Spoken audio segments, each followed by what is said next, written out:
Morning நமக்கு பிடிச்ச மாதிரி ஸ்டார்ட் பண்ணால் எப்படி இருக்கும்? இதுக்கு நாம் கொஞ்சம் சீக்கிரமாக எழுந்திரிச்சா போதும். இந்த டாப்பிக்கை எடுக்கும்போதே நம்மள பல பேருக்கு என்ன தோணும்னா, நான் ஏன் காலையில் சீக்கிரமாக எழுந்திரிச்சுக்கணும்? நான் காலையில் சீக்கிரமாக எழுந்திரிச்சு என்ன பண்ண போகிறேன்? ஓகே, நான் சீக்கிரமாக எழுந்திரிச்சுக்கணுன்னா எத்தனை மணிக்கு எழுந்திரிச்சுக்கணும்? சப்போஸ் இப்போது நான் காலையில் 30 மினிட்ஸ் முன்னாடி எழுந்திரிச்சுக்கணும் அப்படின்னா, காலையில் 30 மினிட்ஸ்க்கு முன்னாடி எழுந்திரிக்கிறதுக்கு பதிலாக நைட் தூங்க போகிற டைமை நான் ஏன் 30 மினிட்ஸ் புஷ் பண்ணிக்கக்கூடாது? இப்படியெல்லாம் நமக்கு தோணும். இதெல்லாம் பற்றி தான் நாம் இன்றைக்கி பார்க்க போகிறோம். அண்ட் இங்கே நான் ஒன்று முக்கியமாக சொல்லிக்கிறேன். நான் ஒரு சில ஆர்டிகல்ஸில், புக்ஸில், வீடியோஸில் காமனாக ஒன்று பார்த்துருக்கேன். அதை நான் கம்ப்ளீட்டாக அப்போஸ் பண்ணலை, இருந்தாலும் என்னோடய ஒப்பீனியனை இங்கே ஷேர் பண்ணிக்கிறேன். அந்த காமனான விஷயம் என்னென்னா, நீங்கள் சீக்கிரமாக எழுந்திரிச்சிக்கும் போது மற்றவங்களாம் தூங்கிட்டு இருக்கிற டைம் இப்போ உங்ககிட்ட எக்ஸ்ட்ராவாக இருக்குங்கிறது தான். இதை என்னென்ன மீன் பண்ணுறாங்கன்னா, உங்கள் கூட இருக்கிறவங்க 7க்கு எழுந்திரிச்சிக்கிறாங்கன்னு வச்சுப்போம். ஆனால் நீங்கள் 6:30 ஆர் 6க்கே எழுந்திரிச்சிக்கிறீங்கன்னா உங்ககிட்ட அவங்கள விட எக்ஸ்ட்ராவாக 30 மினிட்ஸ் ஆர் 1 ஹவர் இருக்குங்கிறத தான் சொல்கிறாங்க. இதில் என்னோடய ஒப்பீனியன் என்னென்னா, ஒரு பர்சனும் டிஃப்ரெண்ட் ஆர் யூனிக். ஒரு சிலருக்கு கண்டினியூஸாக நிறைய நேரம் தூக்கம் தேவையாக இருக்கும். ஒரு சிலருக்கு 6 ஹவர்ஸ் கண்டினியூஸ் தூக்கம் இருந்தாலே போதுமானதாக இருக்கும். ஒரு சிலருக்கு நைட் கண்டினியூஸாக தூங்கினாலும் நடுவில் ஒரு ஷார்ட் நேப்பும் இருந்தால் நல்லாயிருக்கும். இந்த மாதிரி ஒருத்தருக்கும் ஒரு மாதிரியான ஸ்லீப் ஸ்கெடியூல் இருக்கும். இப்படி தூங்கி எழுந்திரிச்சாதான் அவங்களோட ஒர்க்கை அவங்களால எஃபெக்டிவாகவும் எஃபிஷியண்ட்டாகவும் செய்ய முடியும். மார்னிங் சீக்கிரமாக எழுந்திரிச்சிக்கிறதுனால மட்டுமே நம்மளோட ஒர்க்கை பெஸ்ட்டாக செஞ்சு முடிச்சிட முடியாது. உங்களுக்கான ரெஸ்ட்டும் உங்கள் ஒர்க்கை பெஸ்ட்டாக முடிக்க ஹெல்ப் பண்ணும். அதனால் இங்கே மற்றவங்கள விட உங்ககிட்ட எக்ஸ்ட்ரா டைம் இருக்குன்னு சொல்லி உங்களை இன்னொருத்தரோட கம்பேர் பண்ண போகிறதில்ல. Because every one is unique. அதனால் இதை விட்டுட்டு நம்மளோட தேவை என்னங்கிறத பார்ப்போம். ஃபர்ஸ்ட், நான் ஏன் சீக்கிரமாக எழுந்திரிச்சிக்கணுங்கிறத பற்றி பார்க்கலாம். ஒருத்தருக்கும் ஒரு ரீசன் இருக்கும். ஒரு எக்ஸாம்பிளுக்காக நான் ஏன் சீக்கிரமாக எழுந்திரிச்சிக்க ப்ரிஃபர் பண்ணுறேங்கிறத சொல்கிறேன். ஸோ தட் உங்களுக்கு ஒரு ஐடியா கிடைக்கலாம் இஃப் யூ ஆர் நியூ. என்னோடய டெய்லி ஸ்கெடியூல் படி நான் ஒரு 7:30க்கு எழுந்திரிச்சேன்னா கண் முழிச்ச உடனேயே என்னோடய ஹவுஸ் ஹோல்ட் ஷோர்ஸ்குள்ளே போகிற மாதிரி இருக்கும். காலையில் எழுந்திரிச்ச உடனே இந்த வேலைக்குள்ளே போய் லேண்ட் ஆக எனக்கு ரொம்பலாம் பிடிக்காது. பிகாஸ் எனக்கு கஷ்டமாக இருக்கும். மார்னிங் கண் முழிச்ச உடனே பெட்டை விட்டு எழுந்திரிச்சிக்கிற ஆள் நான் கிடையாது. எனக்கு கொஞ்சம் டைம் எடுக்கும். கண் முழிச்ச உடனேயே என்னோடய மைண்ட் ப்ராசஸ் ஆகிட்டு இருக்கும். நாம் இன்னும் கனவில் இருக்கோமா ஆர் ரியாலிட்டிக்கு வந்தாச்சாங்கிற மாதிரியான ப்ராசஸ். இதெல்லாம் கொஞ்சம் செட்டில் ஆனதுக்கப்புறம் என்னோடய கை காலெல்லாம் ஸ்ட்ரெச் பண்ணுவேன். ஐ எம் ஸ்டில் இன் த பெட்டை விட்டு எஞ்சிக்கவே இல்லை. அப்புறம் எனக்கு தெளிவான பிறகு தான் பெட்டை விட்டு எழுவேன். இந்த ப்ராசஸ் எல்லாம் கம்ப்ளீட் ஆக எனக்கு ஒரு 20 மினிட்ஸ் ஆச்சு ஆகும்.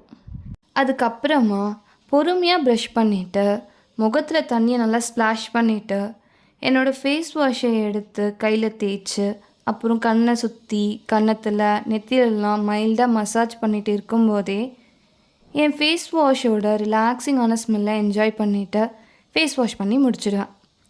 இந்த மாதிரி பொறுமையாக ஃபேஸில் மசாஜ் பண்ணும்போது கண்ணை சுற்றி இருக்கிற பஃபினஸ் நல்லா குறைஞ்சிடும். நெக்ஸ்ட் தலைமுடியெலாம் சரி பண்ணிவிட்டு என்னோடய சோர்ஸை ஸ்டார்ட் பண்ணும்போது எனக்கு ரொம்பவே ரிலாக்ஸ்டாக ஃபீல் பண்ணுவேன்.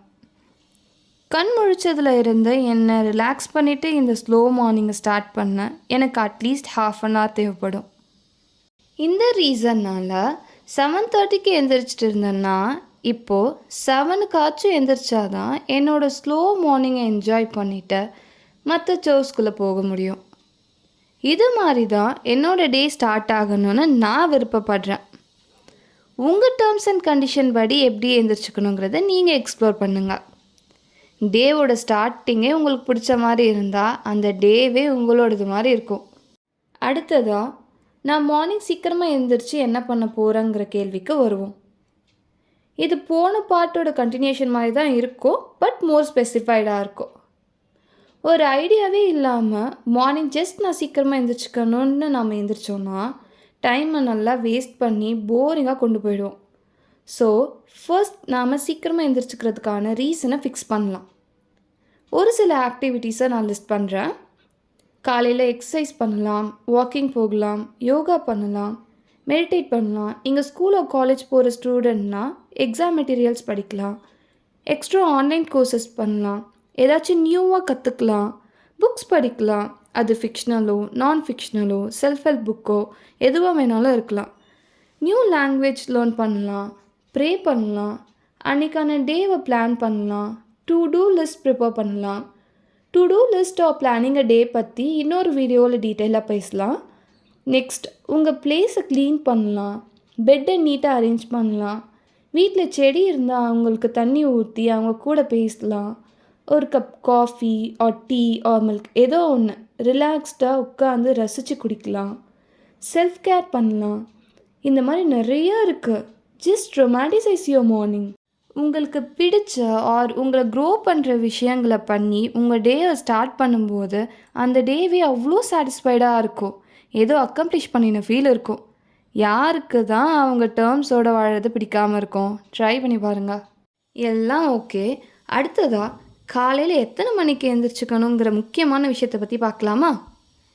நீங்கள் நார்மலாக 8 o'clock ஆர் 8:30க்கு எழுந்திரிச்சிக்கிற ஆளாக இருந்தீங்கன்னா சடனாக உங்களை நாளையில் இருந்து 5 o'clockக்கோ ஆர் 4 o'clockக்கோ எழுந்திரிச்சிக்கோங்கிற சஜஷனை கண்டிப்பாக உங்களுக்கு தரமாட்டேன். சப்போஸ் நீங்கள் காலையில் 8 மணிக்கு எழுந்திரிச்சிக்கிற ஆளாக இருந்தீங்கன்னா நாளையிலேருந்து நெக்ஸ்ட் 14 days, அதாவது அடுத்த 2 வாரத்துக்கு 7:30க்கே எழுந்திரிச்சு நீங்கள் என்ன செய்யணும்னு பிளான் பண்ணியிருக்கீங்களோ அதை ஸ்டார்ட் பண்ணுங்கள். அது உங்களுக்கு பிடிச்ச ஆர் உங்களை க்ரோ பண்ணிக்கிற ஒரு விஷயமா இருக்கட்டும். இதை கன்சிஸ்டண்ட்டாக 14 days ஃபாலோ பண்ணுங்கள். இப்போது உங்கள் பிரெயின் அந்த டைம்க்கு எழுந்திரிச்சிக்க ப்ரிப்பேர் ஆகிட்டு இருக்கும். இதுக்கப்புறமா அதுக்கு அடுத்த 14 daysக்கு 7க்கு எழுந்திரிச்சிக்க ட்ரை பண்ணுங்கள். இந்த டைமில் நீங்கள் ஏற்கனவே செஞ்சுட்டு இருக்கிற ஒர்க்கை எக்ஸ்டெண்டும் பண்ணிக்கலாம், ஆர் புதுசாக வேறு ஏதாச்சும் உங்கள் லிஸ்ட்டில் இருந்தால் அதை இன்க்ளூட் பண்ணிக்கலாம். இந்த மாதிரி நீங்கள் கொஞ்சம் கொஞ்சமாக உங்கள் டைமை ஷிஃப்ட் பண்ணிகிட்டே போனீங்கன்னா உங்கள் பிரெயின் அண்ட் பாடி அதுக்கு அடாப்ட் ஆகிரும். அதனால் நீங்கள் சீக்கிரமாகவே இதுக்கு பழகிடுவீங்க, உங்களுக்கு கஷ்டமாகவும் இருக்காது. 8 o'clockக்கு எழுந்திரிச்சிட்டு இருந்த நீங்கள் சடனாக 5 o'clockக்கு எழுந்திரிச்சிக்க ட்ரை பண்ணி உடனேயே எக்ஸாஸ்ட் ஆகி அந்த பிளானை ட்ராப் பண்ணிடுறதுக்கு பதிலாக இப்படி ஸ்லோவாக ஷிஃப்ட் பண்ணியிருந்தீங்கன்னா ரொம்பவே ஈஸியாகவும் இருக்கும். இதை நீங்கள் ஆட்டோமேட்டிக்காகவே கன்சிஸ்டண்ட்டாக ஃபாலோ பண்ண ஆரம்பிச்சிடுவீங்க. அண்ட் எல்லாருக்குமே 5 o'clock ஆர் இன்னும் இயர்லியாக எழுந்திரிச்சிக்க முடியுமான்னு கேட்டால் முடியும்னு சொல்ல முடியாது. ஒரு சிலருக்கு 5 o'clock செட் ஆகலாம், ஒரு சிலருக்கு 6 o'clock செட் ஆகலாம், ஒரு சிலருக்கு இன்னும் சீக்கிரமாகவோ ஆர் இன்னும் லேட்டாகவோ கூட செட் ஆகலாம். நம்மளோட ஃபைனல் கோல் என்னவாக இருக்கணும்னா எத்தனை மணிக்கு எழுந்திரிச்சா உங்களால் உங்களோட பெஸ்ட்டை கொடுத்து எஃபிஷியண்ட்டாக ஒர்க் பண்ண முடியுதுங்கிறது தான். ஸோ எப்படி சீக்கிரமாக எழுந்திரிச்சா பெட்டராக இருக்குங்கிற ஐடியா நான் கொடுத்துட்டேன். எந்த டைம் உங்களுக்கு பெஸ்ட்டுங்கிறத நீங்கள் முடிவு பண்ணுங்கள். அடுத்ததாக எந்த ரீசனுக்காக நைட்டை விட மார்னிங் ப்ரிஃபர் பண்ணணுங்கிறத நம்ம பார்க்கலாம். மார்னிங் சீக்கிரம் எழுந்திரிச்சு நாம் பண்ணணும்னு நினைக்கிற ஒர்க்கை ஏன் நைட்டில் பண்ணிவிட்டு லேட்டாக தூங்க போக வேணாங்கிறத சொல்கிறேன். பகல் முழுக்க நீங்கள் ஒரு ஸ்டூடெண்ட்டாகவோ எம்ப்ளாயியாவோ ஹோம் மேக்கராகவோ ஆர் ஏதோ ஒரு விதத்தில் உங்களோட எனர்ஜியெல்லாம் ஸ்பெண்ட் பண்ணி ஒர்க் பண்ணியிருப்பீங்க. உங்களோட ஃபுல் டே ஒர்க்கை முடித்த அப்புறம் உங்களோட மைண்ட் அண்ட் பாடி கம்ப்ளீட்டாக ட்ரெயின் அவுட் ஆகியிருக்கும். இந்த நேரத்தில் உங்களுக்கு பிடிச்ச ஆர் செய்யணும்னு நினைக்கிற ஒர்க்கை ஸ்டார்ட் பண்ணிங்கன்னா இன்னுமே டயர்டாக தான் ஆகும். இந்த நேரத்தில் நீங்கள் நெக்ஸ்ட் டே என்ன பண்ணலாங்கிறத பிளான் பண்ணி வச்சுக்கலாம். மார்னிங் எப்படி நம்ம டேர்ம்ஸில் ஸ்டார்ட் ஆச்சோ அதே மாதிரி நைட்டும் நம்ம டேர்ம்ஸில் ரிலாக்ஸ்டாக முடிஞ்சால் எவ்வளோ நல்லாயிருக்கும். இதை பற்றி டீட்டெயிலாக அப்கமிங் வீடியோஸில் பார்க்கலாம். ஸோ ஆல்ரெடி டயர்டாக இருக்கிற நீங்கள் இன்னும் ஏதாச்சும் ஒர்க் பண்ணணும்னு நினச்சா அந்த ஒர்க் எந்த அளவுக்கு எஃபிஷியண்ட்டாக இருக்கும்னு சொல்ல முடியாது. இந்த மெயின் ரீசனுக்காக தான் நைட்டை விட மார்னிங் பெட்டர்னு சொல்கிறது. மார்னிங் எந்திரிச்சதும் உங்களுக்கு பிடிச்ச வேலையாக நீங்கள் என்ன பண்ணிகிட்டு இருக்கீங்க ஆர் இந்த வீடியோ பார்த்த அப்புறம் மார்னிங் என்ன பண்ணலாம்னு இருக்கீங்கங்கிறத கமெண்ட்ஸில் சொல்லுங்கள். உங்களோட டேர்ம்ஸ் மற்றவங்களையும் இன்ஸ்பயர் பண்ணலாமே. காலையில் சீக்கிரமாக எந்திரிச்சிக்கிறதும் அதை உங்கள் டேர்ம்ஸில் என்ஜாய் பண்ணி ஸ்டார்ட் பண்ணுறதும் உங்கள் கிட்ட தான் இருக்குது. இந்த வீடியோ பிடிச்சிருந்தா ஒரு லைக் போடுங்க, ஷேர் பண்ணுங்கள், கூடவே சப்ஸ்கிரைபும் பண்ணுங்கள். Thank you for finding this video. Bye.